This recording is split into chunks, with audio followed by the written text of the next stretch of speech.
In late 2002, we saw the release of Metroid Prime and Metroid Fusion. This was following an 8-year silence from the series after Super Metroid had left an impression on the entire game industry that can still be felt to this day. Regardless of the quality of her games, the bounty hunter Samus Aran had not been able to bring home the same success in sales as her Koopa-stomping and sword-wielding brothers. But while these two releases were not enough to change that fact, they did break the nearly decade-long absence with a promise of better things to come for the franchise. Fusion was a creative, scary, and innovative evolution of what had come before, showing the continuing fate of the series' leading lady as it grew more and more grim. Prime, on the other hand, was something new. In many ways, it was a direct translation of Super Metroid's heart into a 3D space, but it also brought with it an incredible amount of charm and detail that fleshed out a world and feeling all its own. This was the Metroid franchise with a new breath of life. Metroid Prime was an especially big deal here. Again, these weren't record-breaking sales, but the numbers were good and Nintendo was paying attention.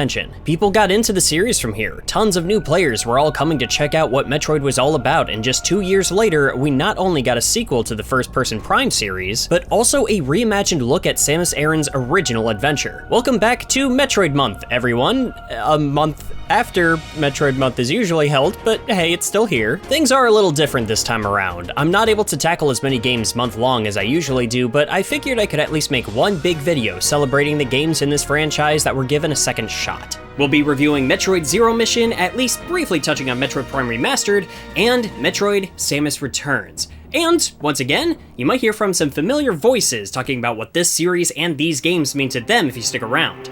With that out of the way, let's celebrate Metroid Month a whole month late by taking a look at Metroid's remakes and remasters.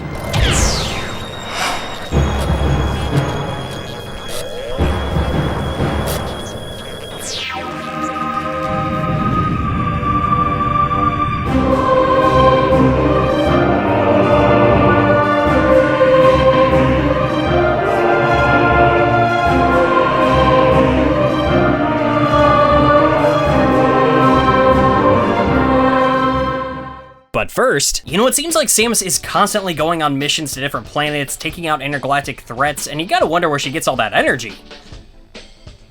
Okay, it's probably from the power armor and the Chozo DNA, but you know what? I'm busy too, and I don't have those things. What I do have is my partners over at G Fuel, my personal favorite energy drink provider, because I'm a busy guy and I got a lot going on all of the time, and sometimes I just need a little kick when I'm feeling drained.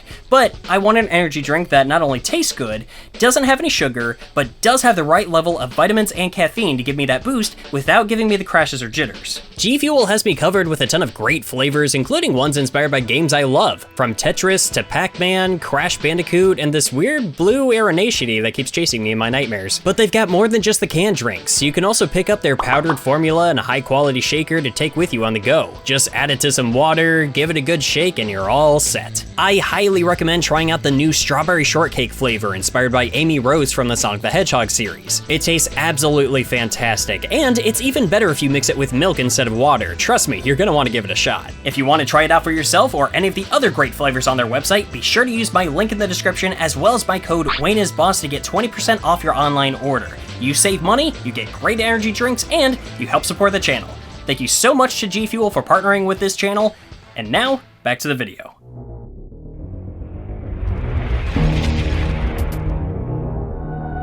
With a larger part of the gaming world being introduced to the Metroid series, it was only natural that many of them would be curious about where these games began. So you'd think this would be the perfect time to make the original experience more available, right? Well, Zero Mission didn't actually start development with that in mind, though we did get the NES port of the original Metroid on the Game Boy Advance after this release. Actually, the original pitch was made during Fusion's development to port Super Metroid to the Game Boy Advance. Makes a certain level of sense given the positive reception that game received, and the GBA was already pretty much a portable, more powerful Super Nintendo. But Yoshio Sakamoto disagreed, thinking it would be a better idea to show players where the franchise grew from while also fleshing out Samus Aran's origins and making a more complete version of the game's original story. Now listen, I gave Sakamoto some flack back in my other REM reviews, so I do want to at least state here that I think he has an important role in leading this franchise forward, and even now I hope he doesn't go anywhere. I may not have agreed with how he handled certain things in one particular game, but he's proven on more than one occasion that he gets this series and he's good at making the calls that are best for it, and this is no exception. Taking things back to the original game helped bridge the gap in the franchise's accessibility. While I do like the original NES version of the game and think it's worth revisiting to experience Metroid's roots, the difference in quality and playability between the 8-bit origins and the Super Nintendo masterpiece is pretty dang noticeable, and this was a way to bring a more cohesive feeling of the franchise's progression for newer players. The goal here was to remake the original game, but give it the trimmings of the much more polished sequels and create something that felt both familiar but also fresh, and the result is one of the most fun games in the series and remains my highest recommended starting point for newcomers. Now, one thing that was also released to help flesh out the origins of Samus Aran was a 2-volume manga based on Samus Aran's story from childhood leading into her mission on planet Zebes. This was never released in the West, and thanks to, again, Other M, I don't think it's really canon anymore, at least not fully. If these 16 manga chapters were ever considered the official take on this story's foundation, parts of it have definitely been retconned a bit over the years. Still, this was one of the best looks we ever got at the wider Metroid universe and at Samus herself as a character. And this is really special to a lot of Metroid fans. Now, this was kind of a tie-in to Zero Mission, supplementary material to add a bit of context to what was happening in the game and answering questions about how the elements of this universe connected. But even with some of the ways it very clearly connects to the game, the narratives already play out in some different ways between these two products. I'm not gonna go too far into depth on this manga though. I think it would be fun to give Metroid's history and manga its own dedicated video one day. Everything important to the context of this game is stuff we already know from other videos I've covered in this series. Samus was raised by the Chozo on planet Zebes after her family was killed in front of her by Ridley and the Space Pirates when she was a child, and after a bit, she left for Earth to serve under the Galactic Federation until the Space Pirates, now in possession of the deadly creatures known as Metroids, attacked her home on Zebes under the leadership of the artificial intelligence known as Mother Brain. Well, I guess at least now, thanks to this manga, we do know that Mother Brain was created by the Chozo. Correct me if I'm wrong, but I don't think this was ever confirmed before the manga, but hey, at this point, if there's something in this galaxy that winds up being one of the greatest threats to every living thing around it, I'm just gonna assume the Chozo created it under the greatest of intentions. With the second planet she once called home now under siege, Samus abandoned her role in the Galactic Federation to become a solitary bounty hunter. She's still carrying out a mission they send out, but now she has to do it under her own methods and accord, holding nothing back as she pursues the Space Pirates to destroy Mother Brain and the Metroid Menace. Zero restrictions, zero superior officers, and zero backup. She's on her own in her first true trial as a bounty hunter.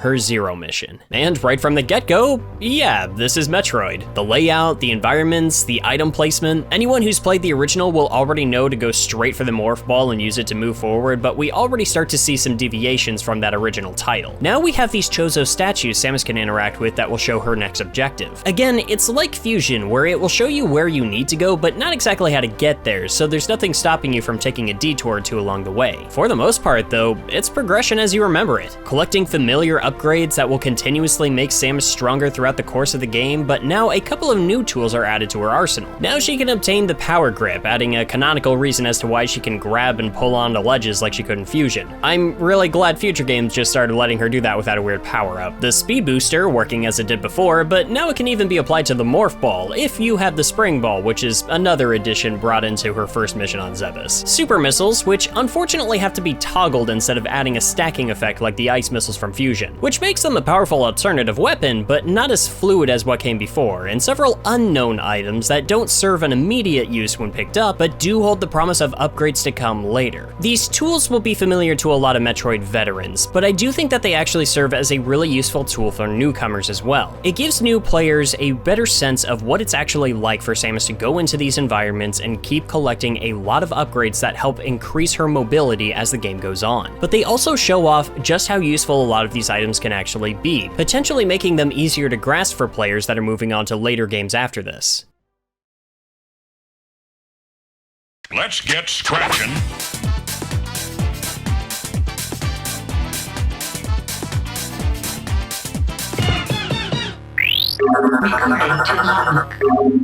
Having just played Metroid Zero Mission for the first time last year, and only a few experiences with Metroid Prime in the past, I loved the way the two games functioned even if they were totally different creatures. Zero Mission was so much fun, and the atmosphere was really well developed and felt isolating and strange, with a lot of speed and urgency. As a newbie to the Metroid franchise, that ease of movement and tangible upgrade system made it feel a lot different than other kinds of run-and-gun platformers, and I really appreciated how the game felt and how the story was told through more subtle pieces of environmental storytelling. Metroid Prime was a fantastic game when I played it as a teen, and the first-person perspective helped to put you in that alien world. The breath on the helmet and the subtle ways it called attention to your own face was a stark reminder that this adventure was in your own hands. The camera choice almost felt like a response to Halo, which had come out just a year prior, but the first-person dynamic was far more detailed than it had any right to be for 2002, and the space log was so much fun to try and complete. Nintendo usually steers away from games with more horror elements, but Prime felt like a really interesting thriller, and it deserves to be recognized for that. While you explore and obtain all your upgrades and gain the ability to access more and more of the planet, you'll see just how much was added to give the same life that was present in Super Metroid. There's still a difference in the way that version of Zebes feels from this one, but that also makes sense considering here we're running through an area that was subject to a recent attack versus a version of it that was left unattended for who even knows how many years to be absorbed and taken back by the wildlife around it. This is a gorgeous version of the planet though, and I love how it came together here. You can tell which areas correlate to the ones in the NES original, but there was also a lot of work done to alleviate the copy and paste visuals of its predecessor, with elements added to each location to give it a more defined and personal feel, setting the rooms and areas apart from each other. You'll even notice new little detours added that will take you to locations you didn't explore on the NES, but just might look familiar to fans of the Super Nintendo outing, only adding to the sense that these are, in fact, the same locations just warped by time and nature. And of course, with new weapons, upgrades, and even new ways to use old ones, there's new puzzles to solve, new ways to tackle the terrain, and more creative ways of playing with the environments you travel through. But there are also more threats to deal with than ever before. New mini-bosses have been added in several parts of the game, between this creepy centipede, an acid worm, and various forms of this gross bug creature called Kirugiru. The first two are fine, but Kirugiru is the most memorable for sure, just by virtue of how the battles with it span over a few different areas, and you can see it grow into more grotesque and dangerous incarnations with each encounter. Not a single one of these fights is at all difficult though. It really comes down to waiting for very obvious windows to lay down your missiles into a weak spot. They're all over very quickly. Shout out to this first Kirugiru fight that makes you use bombs instead. Way to shake things up. I honestly do think these are pretty cool additions. The only main bosses of the original game were Ridley, Kraid, and Mother Brain, so it's fun to have the landscape fleshed out a bit more here. Of course, those original fights are here as well. Kraid is pretty much just pulled from his fight in Super Metroid, and if anything, I think it's a little easier than that one. And Ridley, buddy, I love you man, but this might be the easiest Ridley fight in the entire series, save for maybe the original NES game. It's funny too, because they build him up. Like, as you progress through the game, we keep seeing these small scenes of Mother Brain becoming aware of Samus arriving on the planet, or Ridley landing on Zebes to take her out. But when you get to him, he's just down in seconds. He stands no chance. I do like a lot of the presentation though. I think this game looks really good. I love how much it looks like a comic book in some areas, kind of giving it one more connection to the manga. I think a lot of it is how the shading is handled, especially for backgrounds where it sees a lot of heavy usage. I know this kind of heavy shading is really common with manga, but with the added color, it kind of reminds me of some of Mike Mignola's work. I just love how it all comes together, and I think the pixel art really does it justice. I wish I could say more about the music. Don't get me wrong, there's some really good melodies here. I really like how these tracks were updated, and there's even a few tracks that bring in a bit more of that heavy choir that Prime helped associate with the ancient Chozo ruins and such as you find more of their civilization further into the game. The problem is just the hardware it's on. The Game Boy Advance has an atrocious sound chip, and the speaker on these things are literally breaking themselves apart as they just do their thing. So as you can imagine, it does not lead to the most pleasant listening experience. It's also a little frustrating that it's kind of hard for me to play this game comfortably these days. The SP is a great little system, and I love my little NES inspired one, but it's so small. I used to be able to play this thing for hours, and now my hands just cramp up on it. It's better with the original GBA, but then again, no rechargeable battery and no backlight. Maybe if I can get my hands on an orange one, I can modify it to make it more convenient to use, because the wider grip is just so much more comfortable. Better yet, I would really like if Nintendo would just put it on the Switch alongside Fusion. They threw it up on the Wii U Virtual Console, which is what I used to record the footage for this review. If you have this version, a Wii Remote handy, and one of the controllers from the Super Nintendo Classic, you can really get into the game here, and wow, this just feels so good with a Super Nintendo controller. It really feels like just making the original game feel more like Super Metroid, which I could still experience experience on the Switch if y'all would make it available already, please and thank you. Here's hoping this little nitpick ages poorly. All that is to say, of course, this game does feel really good to play. Samus running can feel a little stilted sometimes. I almost feel like her run cycle is missing frames, but overall she feels really good to control here, and this might be one of the fastest paced Metroid games I've ever played. Well, until a point. I love this game, and it's one of the easiest titles in the series for me to pick up and play, one of the many reasons I suggest people start here in the series, but my enjoyment does kind of drop off towards the end. Not entirely, but there is a shift in the pacing. Once you've taken out Kraid and Ridley, you gain access to Torian like before, and of course, this is where you see the Metroids.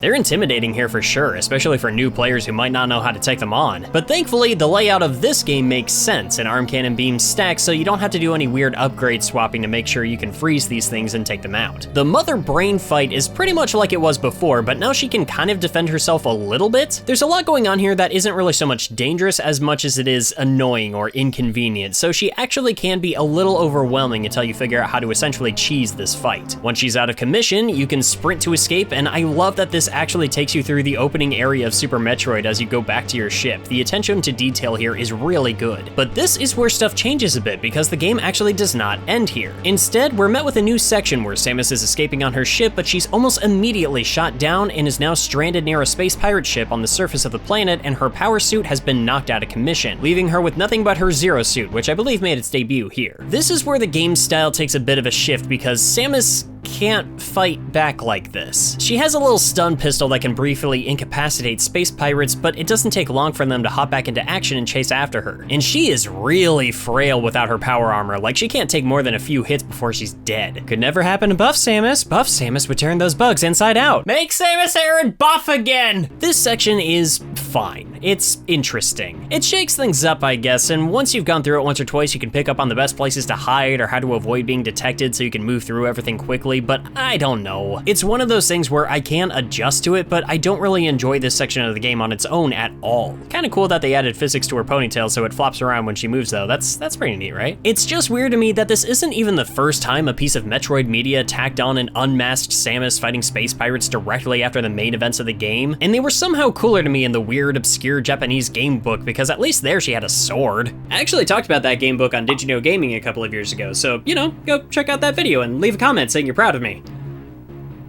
Please, I need the validation. The payoff is at the end when you've traveled through the ship and discovered the ruins of Chozodia, an ancient Chozo city or temple or something, and it's here where we have another simple boss or trial, I guess, and by beating it, we gain access to a new, beefed up power armor. This is where those unknown items we gathered earlier receive purpose, as we regain access to every other upgrade we've gathered so far, but now also have the properties of the gravity suit, plasma beam, and space jump, making us pretty much unstoppable. What throws this ending off for me is the pacing of receiving upgrades, as those last three abilities, as well as the power bombs, are locked off from you until this point in the game, meaning that if you want 100% item completion, you need to just double back across the entire planet. It's just not nearly as clean as going and gathering stuff in, say, Super Metroid, where you could go and grab everything before even entering the final area. You could do this by knowing where to collect things and how to plan routes that didn't throw off a natural flow of progression. Not to mention, getting some of these items in Zero Mission is just kind of annoying. I honestly just don't even bother anymore, and I'm glad I'm not alone in that. But this is not a game where I get a lot of fulfillment from gathering all the items. I have more fun going in for a shorter completion time than completing all the upgrades, and I'm at peace with that. It's worth going for a 100% run at least once or twice, but I've long since abandoned my sense of obligation to do so. If you do go out of your way for all those items though, you actually get a slightly different difficulty to the new final boss, this robotic replica of Ridley known as Mecha Ridley. He's actually a lot more powerful if you fully upgraded before taking him on, which I think is really cool. I wish more games rewarded you with a tougher final boss if you dedicated more time into the game. Either way, once he's turned to scrap, you see he's rigged to explode, and now you have the game's second escape sequence as you book it to the docking bay, where you can hijack a ship and get out of there. Feels kinda weird doing escape sequences so close together like this, but I do also get a laugh out of this one space pirate Samus obliterates on her way out. I like to imagine this is the pirate that later became Weevil in Prime Hunters. Yeah, I know his sprite like explodes, but so does Ridley, and he still comes back after getting some cyborg upgrades. Overall, even if I don't love the ending as much as I do the rest of the game, there's still a lot of satisfaction here. Even getting the new power armor and running through the areas you were previously sneaking in and seeing pirates hiding there, stuff like that is great. It's still incredibly easy to play. I usually run through this game beginning to end in like an hour and a half, and it captures this connection between Samus and the player. For newcomers, this is the beginning of a new rivalry with the Space Pirates, her first mission as a bounty hunter, setting off events that would change her life forever. And for old heads, it's like coming back to a place that raised us, fighting through a place that we once called home, even being rewarded for how well we remember this place. Zero Mission isn't perfect, but I think it's a fantastic game to play and the best place to start off if you want to know what the series is all about. That goes for the plot, but more importantly, the DNA of how these games are played. Zero Mission was not the only Metroid game to see a reimagining for new and old audiences, but the next title to see this kind of remake treatment had a completely different context behind its release and its existence, and even the title alone had a huge impact on fans of this series. Let's get scratching.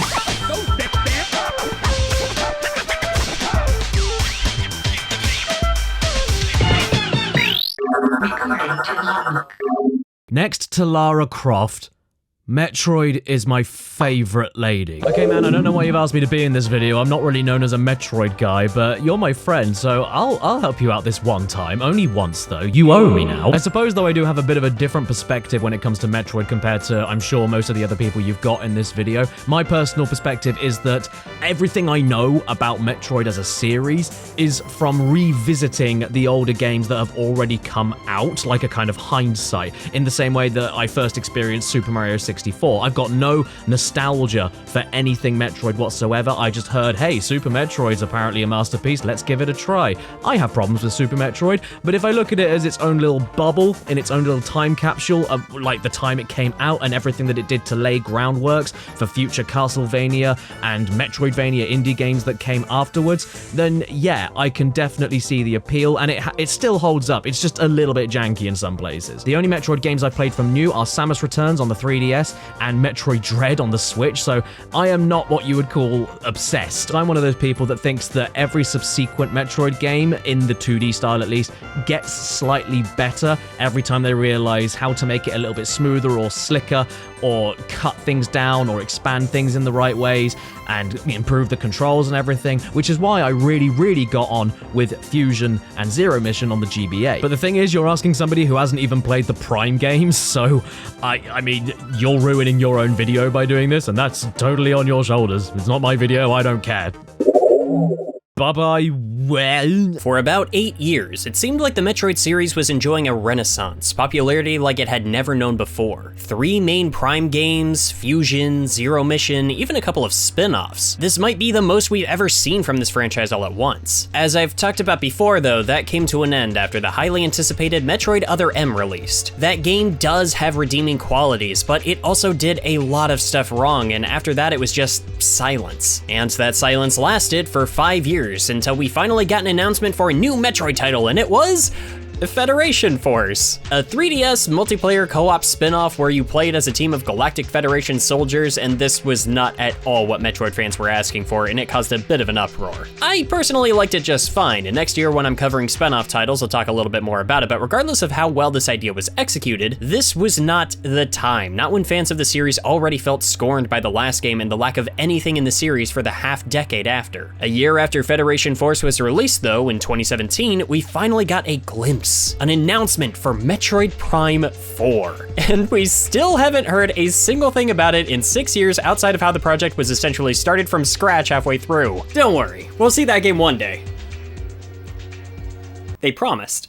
But that same day as the Prime 4 announcement, we got another announcement, but this one was saved until after the E3 presentation for reasons that will be forever lost on me. A full remake of the second ever game in the series coming to the 3DS just 3 months after this reveal. This was a return to the classic 2D Metroid style, the tale of Samus on one of her deadliest missions on planet SR388. This was Metroid Samus Returns. This announcement caught so many of us off guard. We were already so excited by the Prime 4 announcement announcement, but all that really showed was a logo, and we've still never seen anything else from that project. But this was an imminent release, recreating a game in the series that, outside of the NES game, could benefit from a remake the most. It's worth mentioning now, but this was not the first large-scale attempt at recreating Metroid 2, but we're not talking about AM2R today. Not out of any disrespect to that project, not in the slightest, but I do want to take some time in the future to pay tribute to several Metroid fan projects and hold them up with the same respect and time that we often give AM2R. That game had released the year prior, and I had already played and gushed over it, but even having played a new interpretation of Metroid 2 that soon before did nothing to quell my excitement over this news. This was Nintendo bringing us back, giving us something and lifting up a really important title in the series with a new coat of paint, new mechanics, a new cinematic approach, and they were even celebrating in ways that we hadn't seen before. I think this new 3DS XL was the first and possibly only official Metroid Edition console Nintendo ever released, and I spent years tracking one of these down. It's a little banged up, but I'll take a few scratches over dishing out close to $1,000 for this thing like some people expect you to. We even got these gorgeous amiibo figures alongside the release too, with a baby Metroid that you can squish. Isn't that great? Yeah, hang tight, because I'm gonna complain about these things later. And then, of course, the game itself. We got a little collector's edition that has this reversible cover art paying homage to the original game's box art and a CD. Europe got a Morph Ball keychain, a cool pin, and a steelbook. I promise I'm not bitter. This felt like a celebration, and rightfully so. Even that title, a very slight alteration of the Game Boy's Return of Samus. Samus Returns just invokes something else. It's kind of hard for me to explain. It felt like a huge deal that we were getting this, and it would be interesting to see this studio Mercury Steam take the helm for it. Before playing this, I wasn't very familiar with their work. I had played a demo for the Castlevania Lords of Shadow game that they had for the 3DS, and I remember liking it and thinking it was pretty cool, but I never played through the whole thing. I mean, I can always go back to it one day, it's never too late, right? More than any of that, I was fascinated by this new method I could use to experience what I always thought was one of Samus Aran's most compelling adventures. Taking place not only after the original Metroid, but after all of the Prime games, the Galactic Federation sends in some guys to explore SR-388, the homeworld of the Metroids, and those guys go missing almost immediately. Yeah,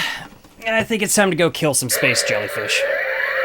As soon as you land, you have one main mission. Find and destroy every Metroid on the planet to ensure they can never again be used to cause havoc across the galaxy. It doesn't take too long to notice that, wow, Samus controls really well here. Now, while I'm incredibly grateful to my good buddy Cullen for lending me his capture card enabled 3DS, I was reminded with just how small the original system was and how easily my hands cramp up while using it. But it is a lot more comfy when playing on one of the larger systems like a new 3DS XL. She runs well, her jumps are snappy, you have this new free aim mechanic where you can stop in place and aim in 360 degrees to take incredibly precise shots, and of course, there's also the new parry mechanic, and we'll get into that. I like the movement here, it's really fun and an improvement over what came before, but I think it was truly perfected in Dread. Likewise, while I think the parry was also greatly improved in Dread, it's pretty clunky in its first outing. Enemies will let off a flash when they're about to charge, and by hitting the X button when you see it, you can deflect their attacks and lay down a powerful counteroffensive and often take them out in a few hits. My issue is what it does to the moment-to-moment pacing. You'll run across a lot of enemies in short bursts as you explore the corridors of this game, and waiting for their windows can be kind of annoying because it often feels like it takes them a little bit too long to go in for the attack and let you parry them. You can always try attacking them first, but you'll find pretty quickly that without the boost that a successful parry lends to your attacks, your arm cannon just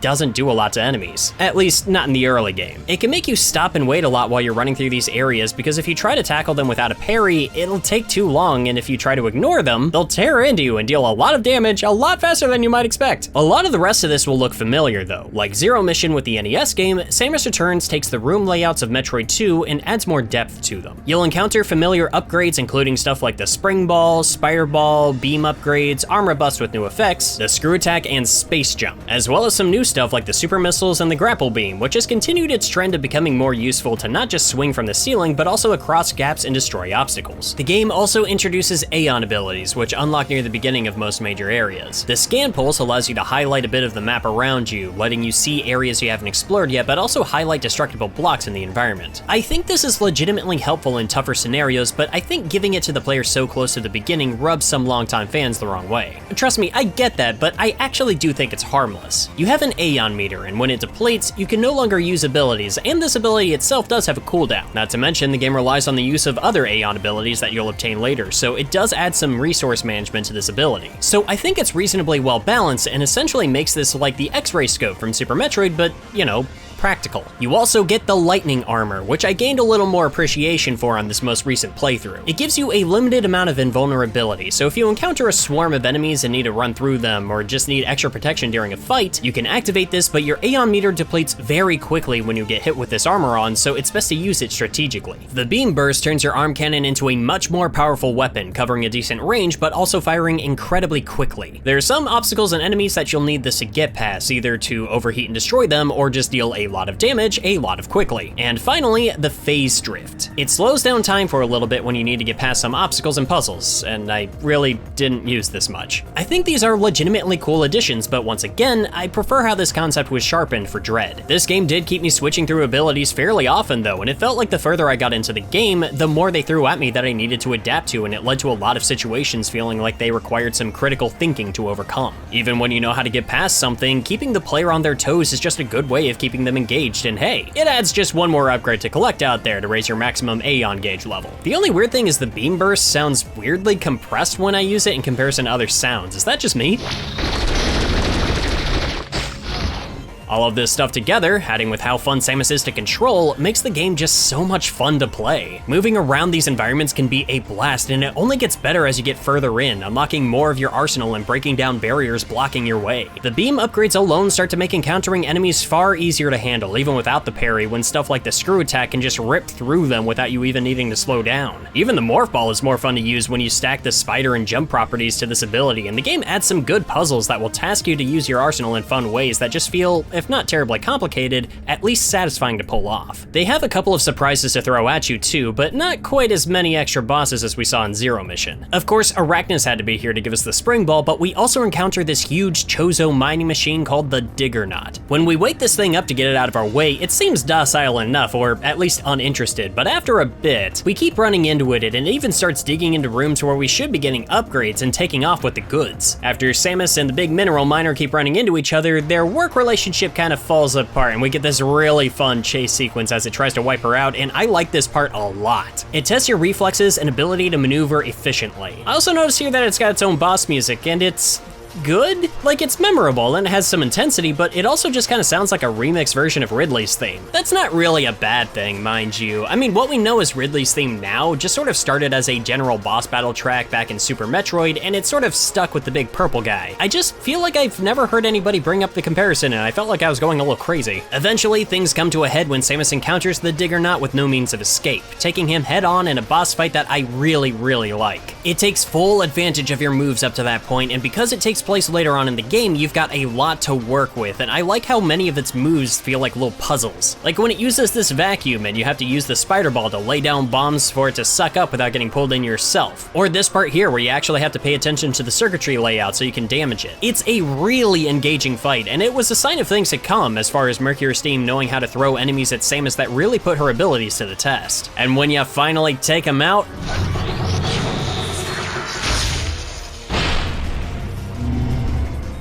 man, I remember people really going on about this moment here. Just so full of sass, and it was really satisfying seeing Samus play the role of this quiet badass who is just absolutely done with this thing. But as I'm sure you remember, we're not here to pick fights with an oversized jackhammer, we're here on a hunt, and one of the most important elements for this game to get down was the encounters with the titular monsters lurking in the caves of this deadly world.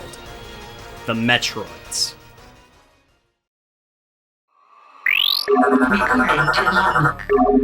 The Metroid series is my favorite video game franchise by far. I love its sci-fi world, and no game matches its impeccable balance of atmosphere, exploration, and action. Every game in the series has its own special place in my heart. Metroid Fusion was my first, Metroid Prime is my favorite, and Metroid Zero Mission is probably the game I've beaten the most times out of all games in existence. But it's Samus Returns that I often find myself thinking about. Sure, it's not peak Metroid, but this game is so important to the series. I love how Samus Returns just mashes together a bunch of different ideas from the Metroid franchise and makes canonical bridges between a bunch of different eras of the franchise that hadn't really connected before. Like, it's because of this game that the Metroid Prime series is finally considered canon with the 2D games. And it ties directly into Metroid Fusion, Then the gameplay, the art style, and even Samus's characterization all take cues from basically every single Metroid game that has ever come before it, even Metroid Other M. And yet, despite being a remake, and despite taking so many cues from other games in the series, I do feel like Samus Returns has an identity of its own. This is where Mercury Steam introduced Samus's brutal melee counters, and thanks to the 3DS's built-in 3D effect, the level design and the scope of this world feel massive even though you're playing on this tiny little handheld. And let's not forget, Samus Returns was the first new 2D Metroid we had gotten in almost 15 years at that point. And it's hard to overstate just how important it was to finally see Samus back in action after fans had been waiting for so long. And for that, Samus Returns will always be one of my most cherished games in the Metroid franchise.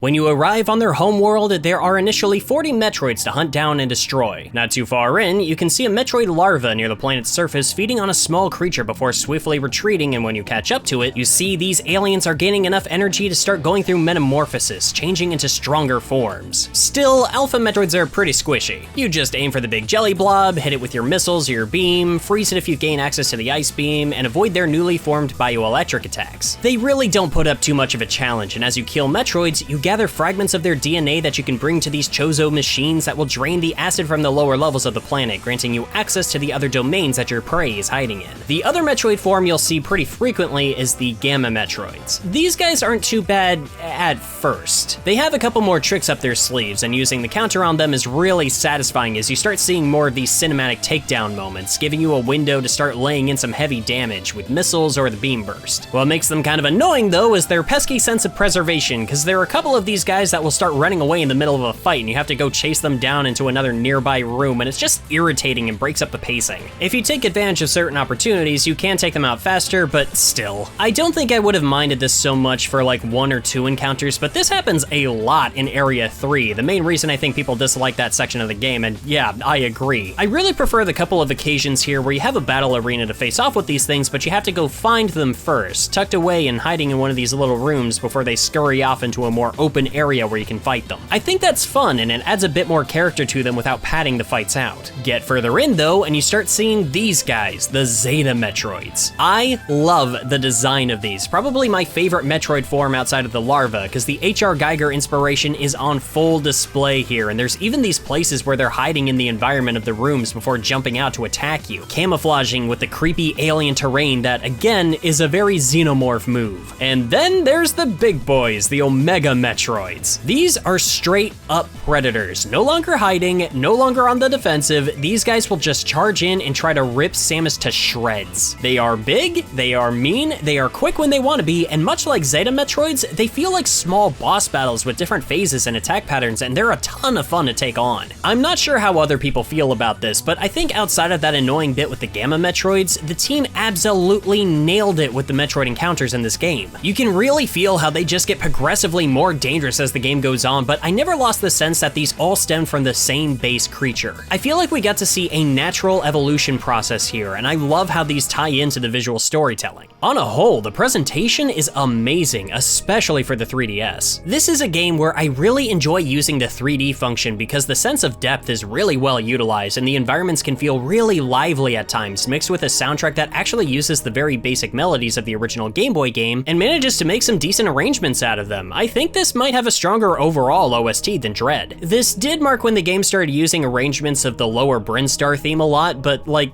that's also one of my favorite tracks in the series, so you're not gonna hear me complain about it. As you venture deeper and encounter stronger forms of Metroids, however, you can see life start to fade from the environments that you explore. The Chozo contraptions controlling the pools of acid are making it abundantly clear that there was a concentrated effort made to lock the Metroids away, trapping them in the deepest caverns of the planet to make sure that they do not escape. In earlier sections, you can see peaceful wildlife in the background, just going about their daily routines in the grass and flowing waterfalls, but as you enter the domains roamed by the evolving threat, you start seeing nothing but bones and rock. As you descend into the lowest depths of SR-388, you find the ancient Chozo laboratory where the Metroid species was created, and this is where you encounter most of the Omega Metroids, some of the oldest and strongest creatures in the species, haunting the halls that gave them life. The music track that plays here is incredible. It sounds like something right out of of Metroid Prime, mixed with the echoed choirs of the Super Metroid theme, perfectly reflecting the gravity of entering this location that brought about the franchise's namesake. The story of this place is not written in data logs and research notes, it's written in rubble and corpses. That's not to discredit the storytelling of the Prime games either. I love how it's handled there, but for this game,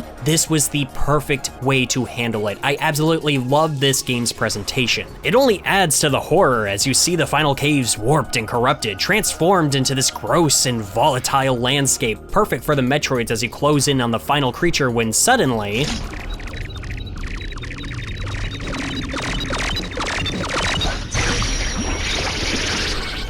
the number of Metroids left on the planet harshly increases, and you're suddenly met with a wave of larvae, giving the iconic design some time to shine before you encounter the queen, and yeah, I like this boss fight a lot too. This creature is savage, quick, and not giving Samus any quarter. You've just wiped out every last descendant in its race, and while I'm not sure it's capable of being conscious of that, it may as well be with the rage and intent it throws at you. It's one of those fights that can feel really intimidating at first, but once you recognize the patterns and figure out how to best avoid its attacks, you can take it on with pure skills and wipe her out, even getting some use out of the grapple beam and lightning shield as you roll down into the beast's chest and lay down some power bombs. With the queen defeated, Samus leaves for the next room only to see the hatching of an infant, the last Metroid in the galaxy. I know we all joke about it now because of how that one line from Other M was abused, but the baby really is one of the most important creatures in this franchise. We still get that great moment of silent contemplation as Samus sees this thing hovering around her with no intent of attacking, imprinting on Samus as if she was its mother. There's a chance, a glimmer of hope for a peaceful existence with these creatures, and she takes it, escorting the baby Metroid out of the chamber. I do agree with a lot of people that I preferred the original Game Boy version of this ending, where you could collect everything in the game before reaching this point and have the only thing left be a quiet trek back to your ship, a sense of falling action before the credits fall. Especially since, like in Zero Mission, gaining a 100% item completion rating for this game is locked behind reaching this point first, and also like in that game, I prefer foregoing that. I've done it before. Thankfully, the only point for reaching 100% completion is earning some images depicting the events that led to the creation of the Metroids and the downfall of the planet, and even a teaser for what we would later find out was the tyrannical Raven Beak, which is actually revealed in a really creepy way, especially since back then we had no idea what was truly being depicted here. But the baby is required for getting past certain obstacles to obtain every item, and I just kind of prefer not to at this point in the game. Once I've gotten here, I'm ready to wrap things up, and while I do think a bit of that peaceful nature of the original ending is lost, especially with some enemies scattered all through this final corridor, there was enough added in the adventure before this that I can more than live with how things are handled here. As you reach your ship, however, the game throws a curveball at you with the appearance of someone who was never in the original game at all.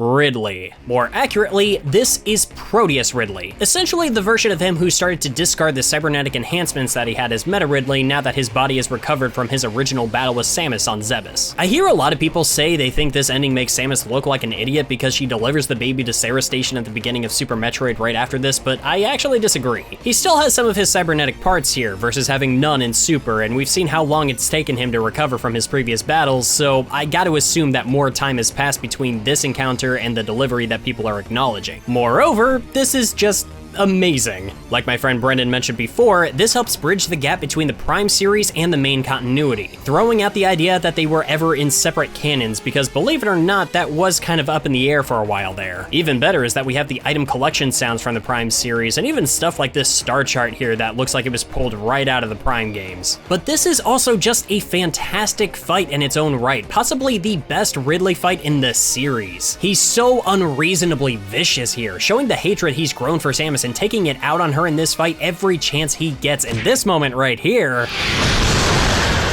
absolute chills every time. And then the baby Metroid even gets in on the fight, going from being trapped in Ridley's grasp to latching onto his head and stealing health to give back to Samus, strengthening the bond between Samus and this little jellyfish through direct gameplay, and it's all just so good. He's got a decent number of phases before he's finally finished, and while it's missing a little bit of that quiet intimacy the original ending had, the satisfaction here is unreal and a fantastic bit of fan service for those of us who haven't faced off with the airborne reptile in 7 years. While I do have my gripes with this game, I've come to love it more as I've played it several times in preparation for this review. One problem I share with a lot of fans is the amiibos and how they were handled. Their most basic function is to grant the ability to track a nearby Metroid or add an extra energy tank, but they also locked a fusion mode behind the Metroid amiibo, which allows you to play the game at its hardest possible difficulty wearing the fusion suit. You can only access this with the use of a plastic toy that had a very limited release and was always doomed to sell out and be really hard to get hold of. At least the base game does still have a hard mode, cranking up the damage enemies can deal to Samus and adding to the challenge, and of course, the game offers you different renders of Samus depending on the difficulty and how quickly you beat the game. If you reach the credits in under 4 hours on hard mode, you get this render of Samus in the Justin Bailey suit, green hair and everything, and I absolutely love this. It's such a fun little detail that really tells you this was made by people who love this series. Now, where has this color scheme been in Smash Brothers this whole time? This was a sign of great things to come, a wonderful package in its own right, and a brilliant realization of a title newcomers might otherwise have a tough time getting into.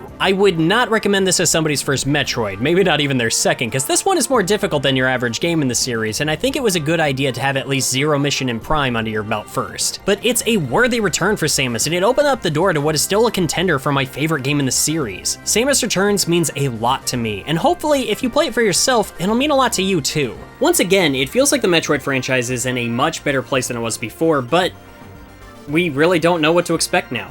So I guess the only question is, what can the past tell us about what to expect for the future of Metroid?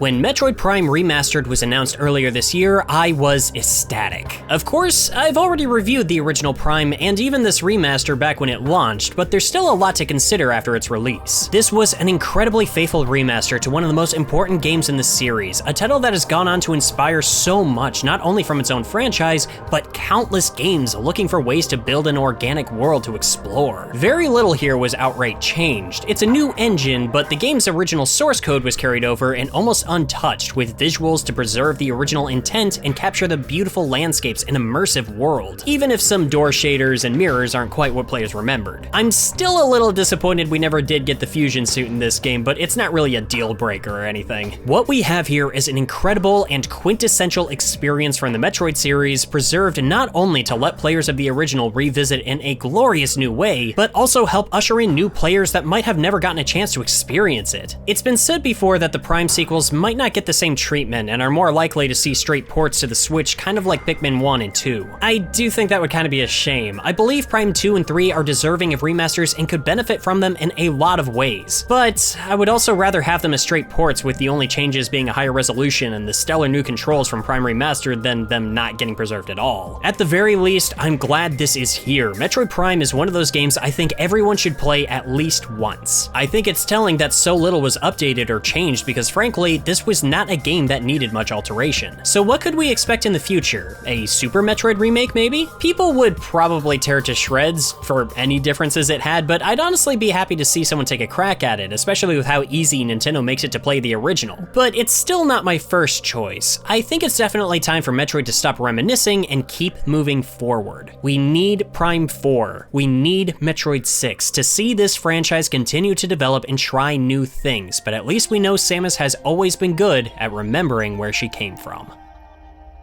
Unless something really exciting happens before the October of 2024, next Metroid Month we're gonna get caught up with every official Metroid release as we take a look at the spin-offs. As for now, I want to give some thanks to Dr. Cullen PhD and my friend Chrissy for letting me use their 3DS and Game Boy Advance, and also to digiMANDA, Brendam, Hesse, and Caddicarus for contributing their Metroid experiences for this video. There's also one other series that I talked about a long time ago that I've been meaning to revisit for a while, and I think a lot of you might already know which one I mean. Until then, remember that my top tier patrons get to see these videos 2 days early. You can find me on Twitter, Twitch, Discord, whichever you prefer, links in the description, and of course, as always, spread the word, tell your friends, and until we see each other again, thank you so much for joining me in this kind of different Metroid month. See you next mission.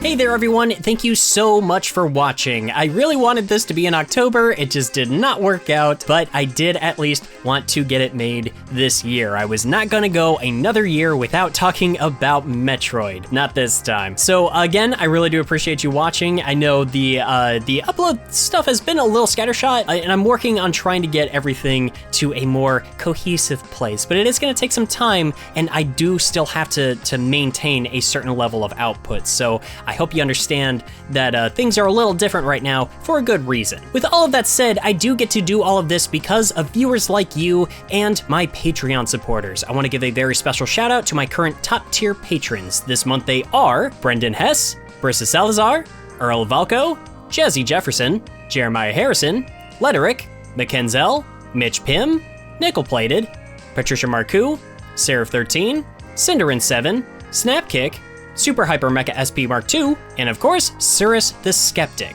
Thank you all so much. You make this possible, and you make it worth it. With all of that said, always have more work to do, and I'm gonna go ahead and get right to that right now. Happy belated Metroid Month. See you next mission.